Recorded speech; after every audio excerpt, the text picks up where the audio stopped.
porte-parole du peuple, Moïse Monidela, ancien du Sud, alors qu'elle prenait part à la cause à Fakouk, une attitude qualifiée d'incident.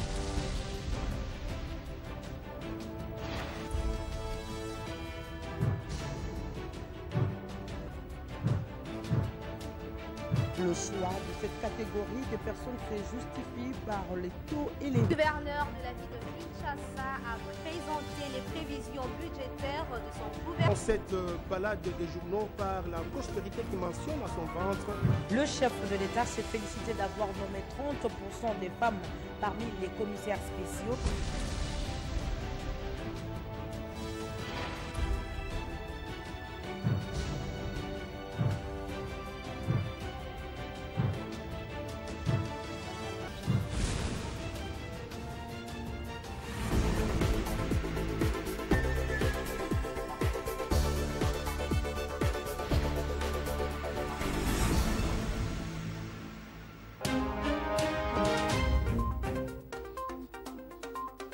Au sommaire de ce journal, les parents sont appelés d'envoyer leurs enfants à l'école dès le lundi 4 septembre prochain. Dans une déclaration, l'Association nationale des parents d'élèves et d'étudiants de la RDC exhorte les syndicalistes qui ont décrété un préavis de grève à poursuivre le dialogue avec le gouvernement. Et puis la MONUSCO confirme que 6 militaires FARDC ont réellement violé le loco de ces installations à Kananga, foulant au sol les instruments du droit international y afférent. Des allégations rejetées par Lambert Mende qui informe que l'individu poursuivi par les militaires est présumé auteur d'un nouveau groupe armé et, en aucun cas, les militaires ont franchi la barrière de la MONUSCO. C'est tout pour les titres. Le développement, c'est tout de suite avec Nathalie Sekabouro dans ce journal.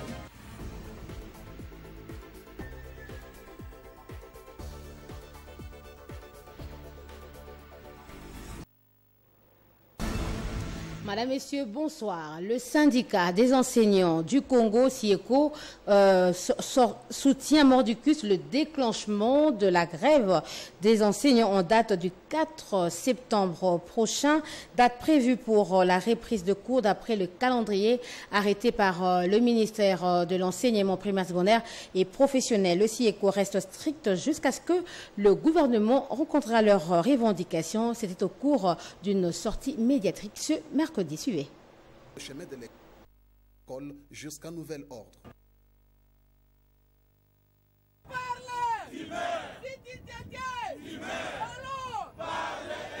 Dans une déclaration lue par la secrétaire générale du SIECO, Cécile Chiyombo, les enseignants ont constaté la mauvaise foi du gouvernement de ne pas honorer les engagements pris. Après donc un préavis de grève lancé, mais sans succès, les enseignants réunis au sein du SIECO décident de ne pas reprendre le chemin de l'école jusqu'à nouvel ordre. Les enseignants et personnels de l'éducation, réunis en assemblée générale ce mercredi 30 août 2017 à Kinshasa, ont décidé en toute responsabilité la non-reprise des enseignements le lundi 4 septembre 2017 sur toute l'étendue de la République. Que les parents gardent leurs enfants à la maison pour raison de sécurité. Dans un témoignage désolant rendu par un enseignant, il s'y est de noter que même le 20 000 francs congolais proposés par le gouvernement ne sont pas toujours d'application. Il y a du salaire, tout au foot à la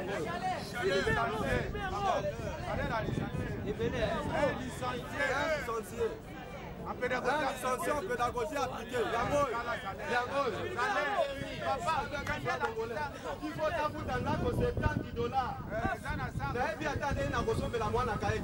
alors c'est pour dire que les amis, notre avenir est en train d'être hypothéqué. Si nous croisons les bras, nous resterons les philosophes éternels. C'est pourquoi nous ne pouvons que relayer ce qui a été fait par nos collègues de la synergie. Donc, que nous allions en grève. Alors il ne faut pas suivre d'autres syndicats-là qui parlent à la télé au nom des anciens, alors ils n'ont pas la base. Les SIECO s'indignent en outre à cette occasion de la convocation non officielle des assises paritaires entre syndicats des enseignants et gouvernement. Et de son côté, David Diatezoa, président de l'Association nationale de parents d'élèves et d'étudiants de l'RDC, appelle tous les parents à envoyer leurs enfants à l'école le 4 septembre 2017. Il a en outre invité le syndicaliste à coopérer avec le gouvernement pour un climat apaisé et le bon fonctionnement de l'éducation des enfants congolais. Élisée Outouaï Bontoula pour le détail.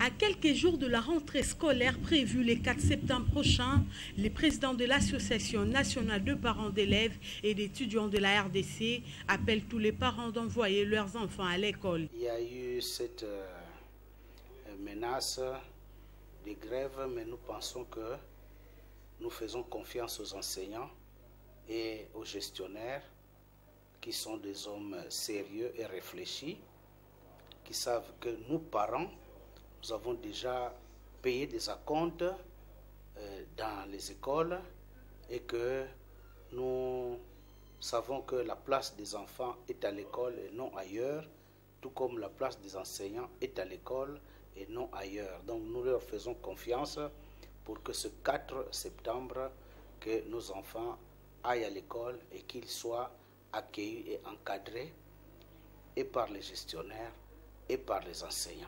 À ce qui concerne les préavis des grèves déposées par certains syndicats, David Diatezoa invite les syndicalistes, par ailleurs partenaires éducatifs, à la raison et à poursuivre les dialogues avec les gouvernements pour la prise en compte de leurs revendications.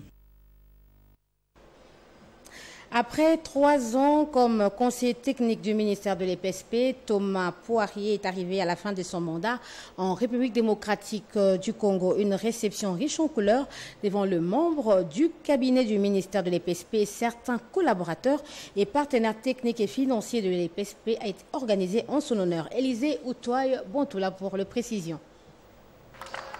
Il est arrivé au terme de son mandat de 3 ans en République démocratique du Congo. Le conseiller technique du ministre de l'EPSP, Thomas Poirier, a eu un droit à une réception organisée à son honneur dans la cour du cabinet du ministre de l'EPSP. Les directeurs des cabinets, représentants du ministre de l'EPSP, a salué la contribution du conseiller technique français pour le redressement du système éducatif congolais. La coopération française avec la République démocratique du Congo ont jugé bon, depuis un petit temps, de mettre à la disposition de son Excellence, Monsieur le ministre de l'Enseignement primaire, secondaire et professionnel, un conseiller. 3 ans au millésime. Nous sommes avec le conseiller Thomas Poirier. Monsieur le conseiller Thomas Poirier aura été dans tous les forats. Il a été dans tous les ateliers. Il a été dans toutes les réunions. Il aura été très utile pour l'avancement de notre système éducatif.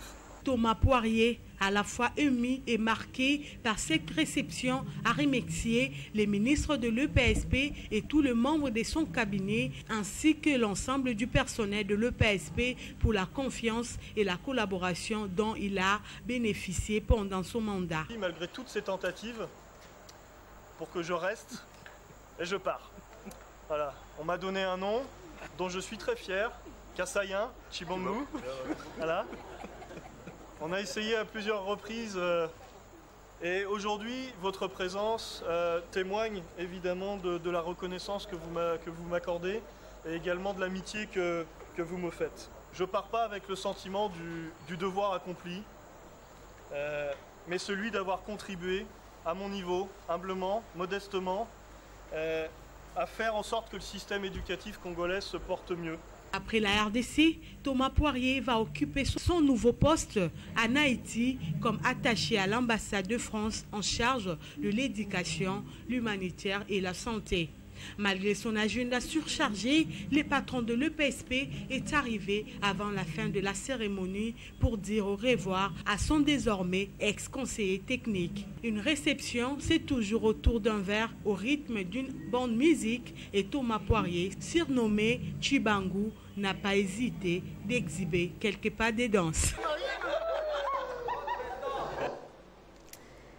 Un invité sur ce plateau, il s'agit de M. Jacques Chimbalanga. Il est coordonnateur de la Coalition nationale de l'éducation pour tous en RDC, CONEPT RDC. Bonsoir. Bonsoir madame. Vous êtes coordonnateur, comme je venais de le dire tout à l'heure. Vous luttez pour que les enfants aillent à l'école. Est-ce qu'il y a rentrée scolaire le 4 septembre quand on sait que le syndicat des enseignants boycotte cette rentrée? Il faut avouer que résolument il y a un problème.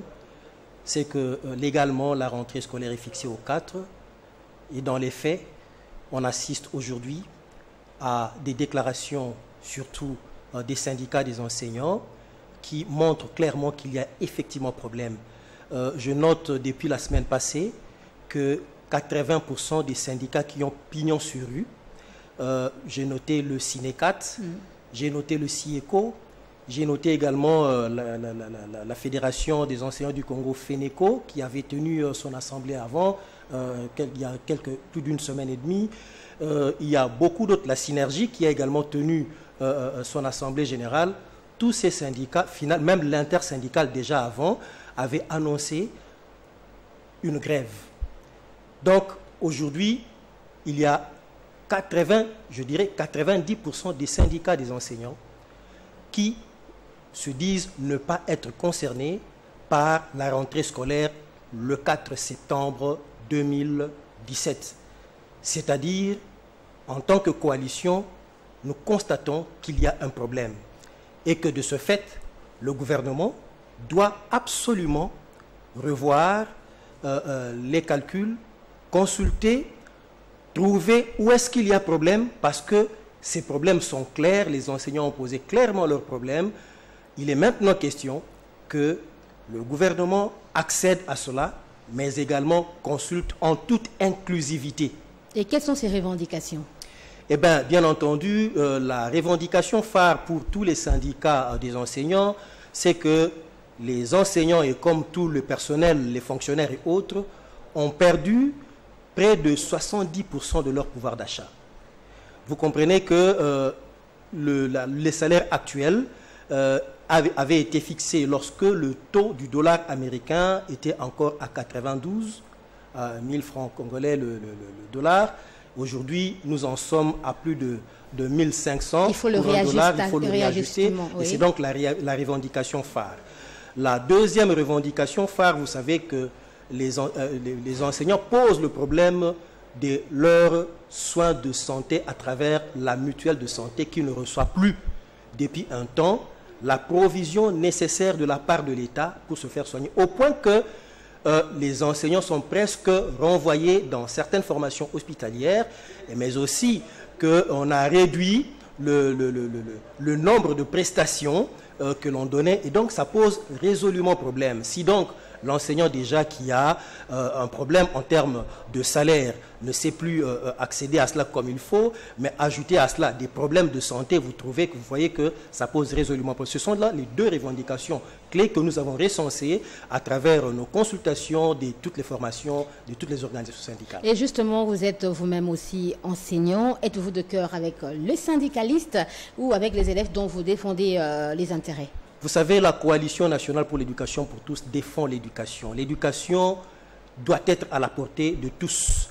Ça veut dire les enfants, leur place effectivement est à l'école, tout comme les enseignants qui sont les premiers pourvoyeurs de l'éducation, c'est-à-dire même les garants de la qualité de l'éducation, doivent absolument être mis dans des conditions meilleures pour pouvoir exercer leur métier, pour amener les enfants justement à des meilleures conditions d'apprentissage. Donc les deux vont de pair. On ne peut pas parler de l'éducation si on ne parle pas de l'enfant, on ne peut pas non plus parler de l'éducation si on ne parle pas de l'enseignant. Et donc on doit concilier les deux pour considérer que l'enseignement va à bon port. Donc aujourd'hui, vous n'allez pas nous demander en tant que coalition de dire nous prenons la part pour les enseignants ou pour les enfants. Nous disons que nous défendons l'éducation, nous considérons que aussi bien l'enfant a droit notamment à l'éducation, d'être à l'école, et l'État se doit donc de doter les enseignants, notamment, de tout ce qu'il faut pour qu'ils soient dans les meilleures conditions pour amener les enfants vers les meilleures conditions d'apprentissage. Et la sensibilisation de tous les enfants à l'école a-t-elle produit de résultats ou des effets nécessaires? Ben, il faut, nous n'allons pas dire aujourd'hui si cette sensibilisation a produit les résultats. Il faut le voir à l'œuvre. Ça veut dire, le voir à l'œuvre, ça veut dire voir comment les parents ou les enfants vont réagir, les salles de classe vont réagir dans toutes les provinces. Ça, on va le voir lorsqu'il y aura effectivement rentrée pour voir si effectivement la sensibilisation a réussi ou pas. Je me réserve en ce moment de dire si cela a abouti au meilleur résultat. Mais une chose est vraie, c'est que les sensibilisateurs avaient été envoyés sur terrain pour ce faire et nous allons maintenant voir les effets sur terrain, comment ça va réagir avec tout ce qu'il y a, avec tous les aléas du terrain. Et pour terminer avec vous, quel message avez-vous de particulier aux enseignants, aux parents et aux élèves? Bien, c'est que si nous avons un message à lancer aujourd'hui, nous n'allons pas aujourd'hui lancer un message aux enseignants. Nous attendons encore voir la semaine prochaine parce qu'il y a encore d'autres syndicats qui restent, d'autres formations. Il y a également les organisations des parents et autres. Le message que nous allons lancer aujourd'hui, c'est une alerte au niveau plutôt en direction, bien entendu, du gouvernement. L'alerte, c'est que le gouvernement aujourd'hui a déjà entendu les sons de cloche de la part des enseignants. Et je crois que si l'enseignant ne va pas à l'école, si l'enseignant ne prend pas la craie, eh bien, les parents vont envoyer les enfants en vain à l'école. Puisque le gouvernement connaît déjà les préoccupations des enseignants, ils doivent rapidement ouvrir des négociations sérieuses, mais également des négociations inclusives. Nous insistons sur l'inclusivité de ces négociations-là pour affronter les vrais problèmes. Que l'État, cette fois-ci, n'évite pas, ne fasse pas l'évitement.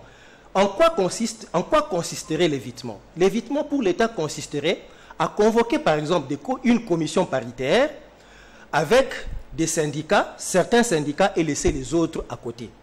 Vous savez, une minorité qui est à côté, lorsque les enseignants n'ont pas trouvé gain de cause, vous pouvez chercher à convaincre la majorité, mais les enseignants ne vont pas rentrer à l'école.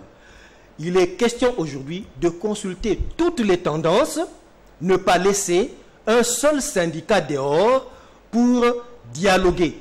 Nous en avons eu l'exemple avec notamment ce qui s'est passé avec les accords de la Saint-Sylvestre. Quand on a voulu mettre certaines personnes de côté, nous voyons ce que nous voyons aujourd'hui. Nous essayons d'insister sur cela parce que nous avons vu ce qui s'est passé dans le passé. Et donc, c'est une alerte, mais de l'autre côté, que le droit aux enfants à l'éducation doit effectivement être protégé. Et là, j'insiste sur un fait. L'État est lui-même en train d'enflammer les choses. Si nous faisons un constat, et ça, c'est en direction des parents, et met les parents dans les conditions de ne pas envoyer les enfants à l'école. L'État a augmenté presque tous les frais qui étaient à sa disposition, dont il avait la responsabilité de fixer. Le Minerval a augmenté, les assurances ont augmenté, les bulletins ont augmenté, et donc l'État lui-même ouvre la voie aux écoles de pouvoir hausser les frais de scolarité, ce qui serait un danger pour notamment l'accès des enfants à l'éducation. Merci beaucoup, M. Jacques Tchimbalanga. Je rappelle que vous êtes coordonnateur de la Coalition nationale de l'éducation pour tous, CONEPT RDC. Merci d'avoir répondu à notre invitation. Poursuivons. Merci à vous, madame. Ce journal. Devant la presse, le porte-parole de la MONUSCO a confirmé l'information selon laquelle les installations de la MONUSCO Kananga ont été violées par le militaire de forces armées de la RDC. Pour la MONUSCO, la personne poursuivie était en possession d'une carte de presse. Fabienne Pompey a en outre exprimé la colère du représentant spécial du secrétaire général des Nations Unies en RDC qui a condamné fermement cette incursion. Jacques-Hilaire Kachala et Ephraïm Makouba pour le compte rendu. Fabienne Pompey porte-parole AI de la MONUSCO, a devant les journalistes confirmé que 6 militaires FARDC ont bel et bien pénétré dans les installations de la MONUSCO Kananga. Elle a également confirmé que la personne poursuivie est réellement un journaliste parce que possédant une carte de presse. Et la personne qui est venue à la MONUSCO s'est présentée avec une carte de presse et à notre connaissance, elle n'était pas en train de monter un groupe armé. C'est ce que nous pouvons dire pour le moment. Nous confirmons que ces soldats sont entrés à l'intérieur de la base et je ne commenterai pas toute autre interprétation qui a pu être donnée à cet incident. Fabienne Pompé a par ailleurs informé à la presse que Maman Sidikou a fermement condamné cette incursion et rassure que la MONUSCO n'a pas pour mission de protéger les criminels. Le représentant du secrétaire général des Nations Unies en RD Congo, M. Maman Sidikou, a condamné fermement cette intrusion dans les locaux de la MONUSCO. Vous savez qu'il y a des accords avec le gouvernement congolais, mais des accords internationaux qui font que les biens et les locaux de la MONUSCO sont inviolables. Malgré la réduction du contingent militaire de la MONUSCO en République démocratique du Congo, la mission onusienne rassure que la radio Kapi continuera à émettre normalement. De son côté, le gouvernement congolais a, par l'entremise de son porte-parole, rejeté les accusations de la MONUSCO. Pour Lambert Mende, l'homme présenté comme journaliste qui a trouvé refuge aux installations de la mission onusienne Kananga préparait une nouvelle rébellion. Le porte-parole du gouvernement a aussi démenti la présence de militaires congolais dans les installations de la MONUSCO Kananga. Commentaire de Nadine Mayombe-Mbilo. Dans un communiqué de presse rendu public ce mercredi, le porte-parole du gouvernement et ministre de la Communication et Médias, Lambert Mende Omalanga, rejette avec la dernière énergie les allégations sur l'incursion de FARDC dans la base de la MONUSCO. Les ministres de la Communication a cité les autorités militaires locales tout en s'appuyant sur des témoignages des autorités militaires recueillis sur place. Ils ont en outre précisé que les soldats FARDC n'ont pas pénétré dans l'enclos de la MONUSCO. Pour Lambert Mende Omalanga, le gouvernement congolais s'est dit indigné par le fait que la mission onusienne ait apporté sa protection aux auteurs présumés des faits criminels au motif qu'ils seraient professionnels de médias. Le gouvernement congolais s'est dit préoccupé et décide de prendre en charge les dossiers jusqu'à ce que les choses soient tirées au clair. Il estime que cela serait préjudiciable aussi bien au droit international qu'à l'accord de siège qui lie la RDC et l'Organisation des Nations Unies. La ville de Kananga abrite les travaux de l'atelier d'évaluation du processus électoral.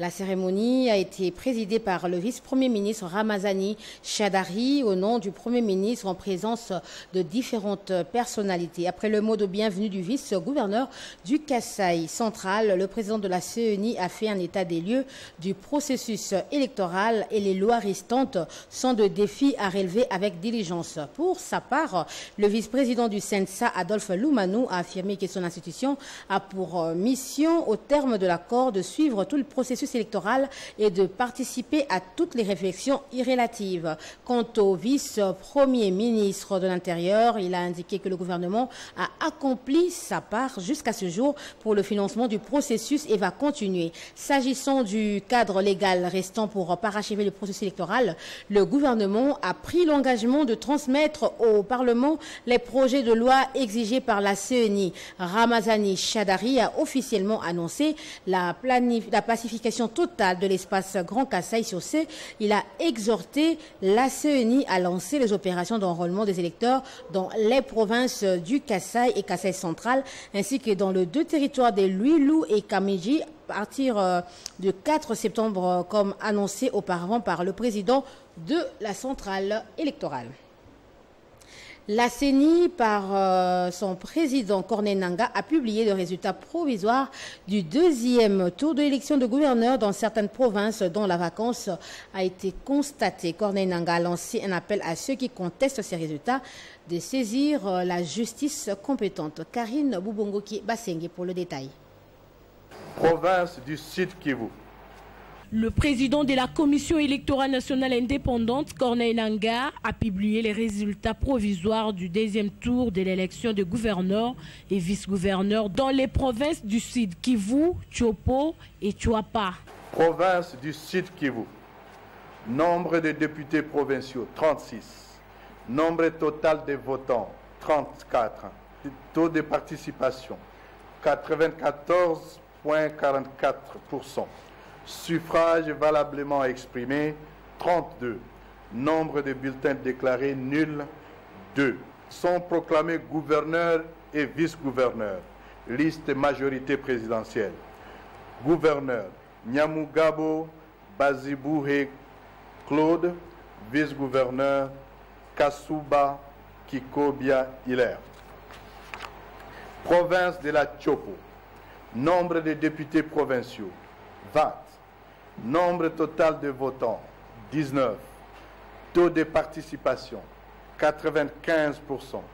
Suffrage valablement exprimé 19.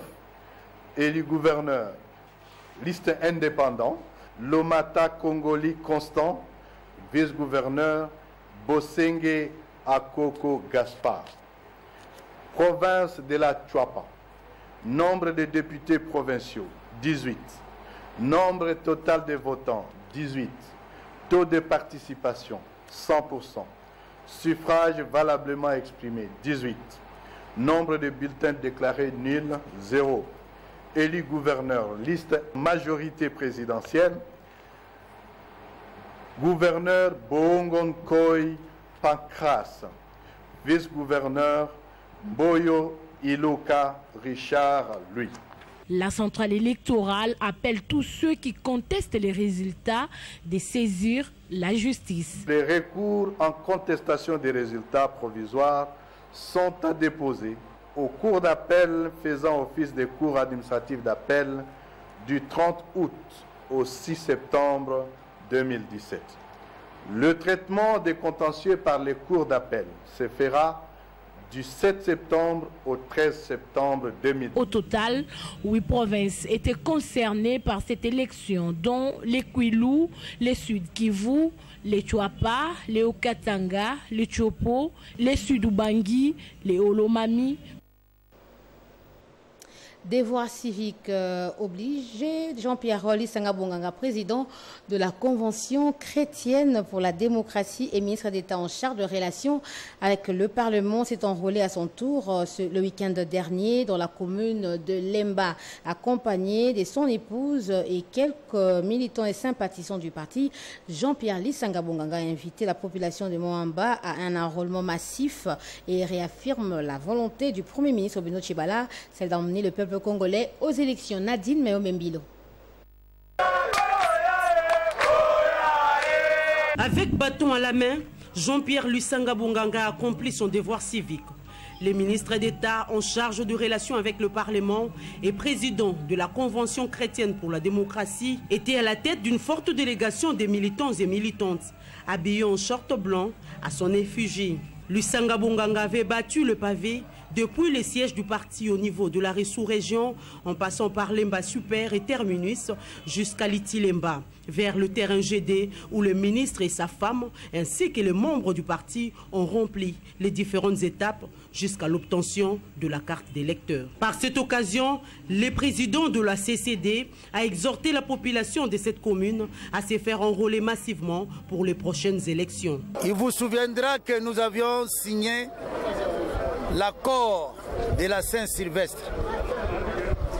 Et dans cet accord, il y a une des grandes missions, c'est d'amener les peuples aux élections.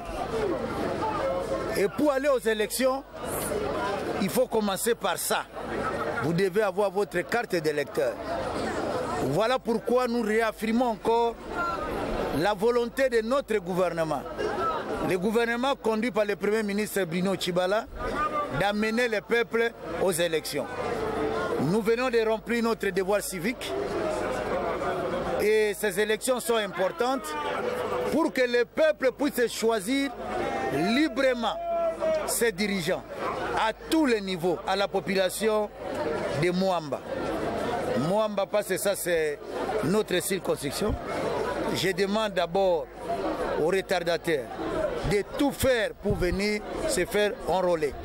Nous en avons besoin parce que ça va nous amener à avoir beaucoup d'élus. Juste après, une caravane motorisée a été organisée où Jean-Pierre Lusanga brandissait sa carte en signe de sensibilisation pour l'enrôlement.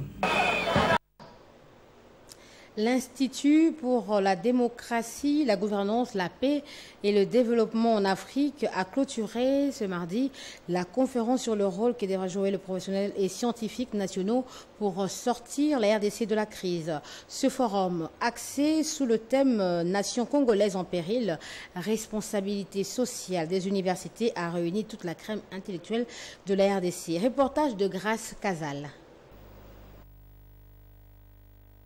Placé sous les thèmes « Nation congolaise en péril, responsabilité sociale des universitaires », ce forum qui a réuni un grand nombre de professeurs et scientifiques de la RDC avait pour objectif de débattre le rôle que devait jouer l'intellectuel congolais pour sortir le pays de la situation chaotique qu'il traverse depuis son indépendance, a dit le professeur André Mbata. Et quand une nation est en crise, il faut que quelque part les intellectuels puissent réfléchir sur les causes de la crise et comment sortir de cette crise-là. Ces professeurs d'université estiment que la loi est possible qu'avec la prise de conscience des Congolais. Mais nous parlons ici des conditions du peuple. Nous n'allons pas réussir sans le même peuple. Donc, nous ne pourrons réussir que si ce message est relayé au niveau de la base et si la base en prend conscience. Lorsque nous disons par exemple le debout congolais qui est dans l'hymne national, ce n'est pas seulement nous. Il faut que chaque Congolais se mette debout pour dire écoutez, notre pays va mal, notre pays va très mal. Il faut qu'on fasse quelque chose. Donc nous ne réussirons qu'avec l'appui de notre peuple et l'appui de toutes les composantes de la société. À son tour, le professeur Mathieu Kalele Kabila a brossé l'historique de la colonisation qui se résume dans l'enrichissement. Toutes ces missions-là, l'enseignement, l'administration coloniale, c'est ce que le professeur Lututu a appelé la trilogie. Moi, j'appelle ça la trinité coloniale. Tout ce monde-là fonctionnait pour enrichir les pôles 2 ou les coloniaux. Quand nous changeons, quand nous accédons à l'indépendance, nous avons demandé que ces messieurs-là rentrent. Mais ils ne pouvaient pas rentrer parce qu'il y allait de la survie de leur pays et d'eux-mêmes. Cet homme de science est d'avis que la libération des Congolais dépend de leur lutte. Oui, madame, la lumière d'espoir existe, mais c'est en fonction de notre lutte. La liberté, le bonheur, ça s'arrache. Si nous sommes déterminés dans la lutte, comme les Sud-Africains, comme les autres pays d'Amérique latine, on va changer la donne. Cette conférence était organisée par l'Institut pour la démocratie, la gouvernance, la paix et le développement en Afrique. Le choléra fait rage dans le nord Kivu. Selon la représentante de l'OMS en RDC, 517 personnes ont déjà trouvé la mort. Le représentant du BCNUDH en RDC a pour sa part déploré la grève de médecins tout en reconnaissant le droit de grève dans les instruments internationaux. Il appelle le gouvernement à tout mettre en œuvre pour décompter cette situation. Compte rendu de Jacques-Hilaire Kachala, Julie Melia Bobois et Ephraim Makouba.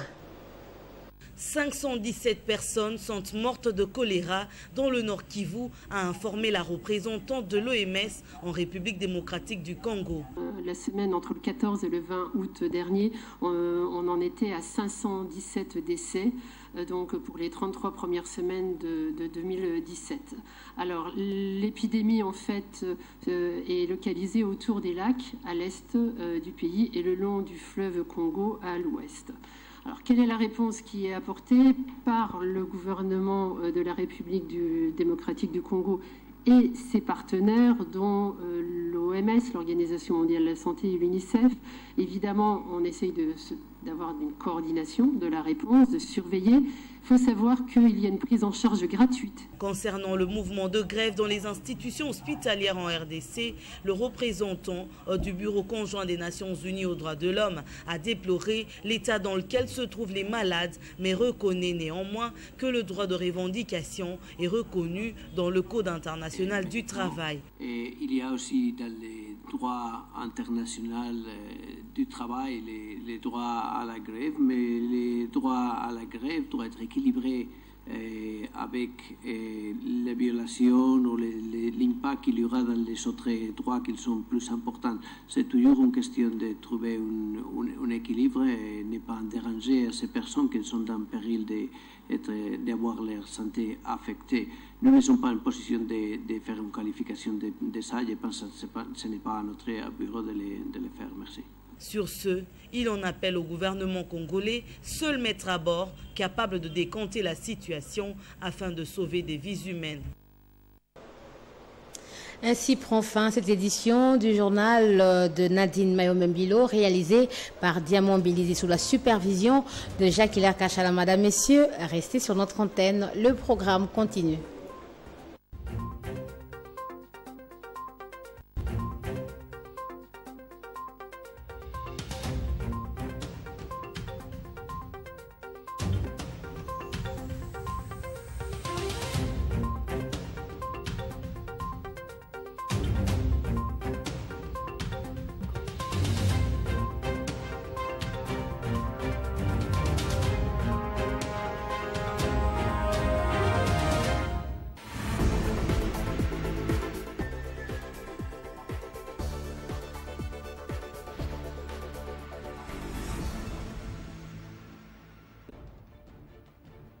Dans un monde où la désinformation et l'intoxication règnent, votre chaîne s'est fixée un nouvel objectif, celui de vous informer. Africa Télévision